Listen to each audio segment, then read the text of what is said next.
Innocent Nizeyimana, ubumwe bw'abanyarwanda mu mateka yabo, igice cya kabiri, u Rwanda mu gihe cy'ubukoroni, ukomeza ubwicanyi bw'igihumbi 1959 n'uruhare rw'Ababiligi muri ubwo bwicanyi.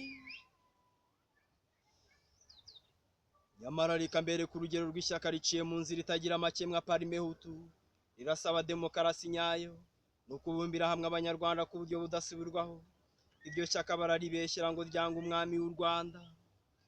Umuntu yakwibaza ubwo bwiyunge bw'ukuri bwa Parime Hutu uyu mugabo yavugaga mu gihe uruhande rumwe rw'abanyarwanda bafatwaga nk'abanzi b'abandi. Abenshi ndetse icyo gihe abatari barishwe bakaba barirukanwe mu gihugu. Iyo demokarasi nyayo ubwayo yari iyo gukemangwa icyo gihe nk'uko Nduwayezu abivuga muri aya magambo. Parime Hutu yabonaga intsinzi yayo mu bwinshi bw'ubwoko, aho kuyibona mu bwinshi bw'abayoboke nk'uko byari bimeze mu ntangiriro za Inari, mbere y'uko ihura na ziriya ngorane zose zayishenye. Mu matora y'abayobozi yabaye tariki ya 18 Kamena 1960, hatowe ababurugumesitiri 229 n'abajyanama 2896. Konseye icyo gihe Parime Hutu yagize amajwi 70.4% by'amajwi yose, naho abifashe batayitabiriye baba 21.8%. Parime Hutu ifata imyanya yose ya za komini zo mu gihugu, bityo bihawe ububasha bwo kugenzura ubutegetsi bwose bw'ibanze. Muri uwo mwaka kandi tariki ya 18 Ugushyingo 1960, Perezida yashyizeho itegeko nomero 2221/275 rishyiraho inama igizwe n'abantu 48, ndetse na guverinoma y'inzibacyuho b'inama nkuru y'igihugu y'agateganyo iraseswa. Perezida udasanzwe Guy Rogier yashyiraho Grégoire Kayibanda wari umuyobozi wa Parime Hutu, ngo abe ari we ushyiraho guverinoma y'agateganyo. Ikaba yari igizwe n'abaminisitiri 10 n'abanyamabanga ba leta 11. Muri abo bose 10 bakaba bari Ababiligi, naho Abanyarwanda bakaba bari 11.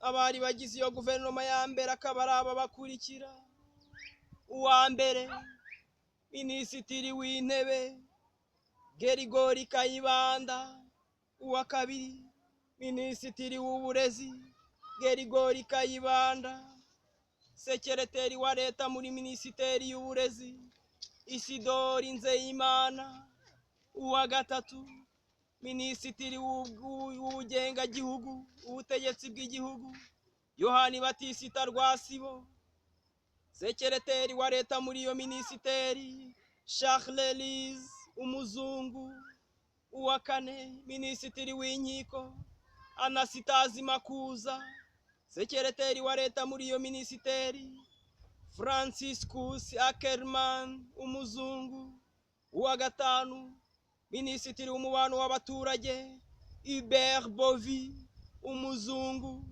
Sekereteri wa leta muri iyo minisiteri Claver Ndahayo; uwa gatandatu, Minisitiri w'ibyatekiniki Sekerere; Sekereteri wa leta muri iyo minisiteri Horistas umuzungu; uwa karindwi, Minisitiri w'ubuhinzi n'ubworozi Balthazar Bicamumpaka; Sekereteri wa leta muri iyo minisiteri Arthur Dubois umuzungu; uwa munani, Minisitiri w'imari Gaspard Kimana; uwa munani, Minisitiri w'ubukungu Joseph Doman umuzungu; Sekereteri wa leta muri iyo minisiteri Augustin Ndayambaje; uwa cumi, Minisitiri w'impunzi Tade Gatsimbanyi, niwe wari umututsi wenyine muri iyi guverinoma. Sekereteri wa leta muri iyo minisiteri Edo Jambline Dome; Minisiteri y'umubano n'amahanga ndetse n'iy'ingabo zashinzwe abazungu. Sekereteri wa leta muri minisiteri y'ingabo akaba yari Mbonyumutwa Dominico, naho minisiteri y'umubano n'amahanga ikagira ba sekereteri babiri ari bo Otto Rusingiza Ndekwe na Aloyizi Munyangaju. Biratangaje kubona umukoroni wasabwaga ubwigenge ari we wafashe iya mbere mu kuyobora abanyarwanda, ndetse akanayobora za minisiteri zikomeye nk'iyo kuburanisha abanyarwanda, iy'ububanyi n'amahanga n'iy'ingabo ndetse n'iy'ubukungu.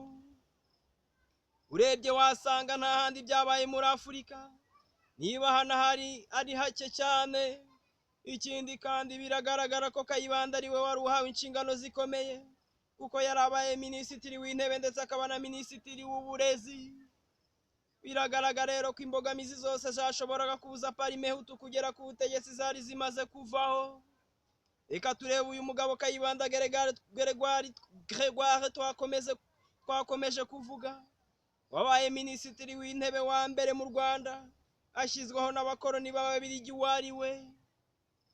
Uyu mugabo kandi yanagize uruhare rukomeye muri politiki y'u Rwanda, nk'uko tuzakomeza kumuvugaho cyane mu gitabo cyacu gitaha, ubwo tuzaba tuvuga uko amacakubiri yakomeje mu gihe cy'ubutegetsi bwe muri Repubulika ya mbere, kuko ari we wari perezida w'u Rwanda.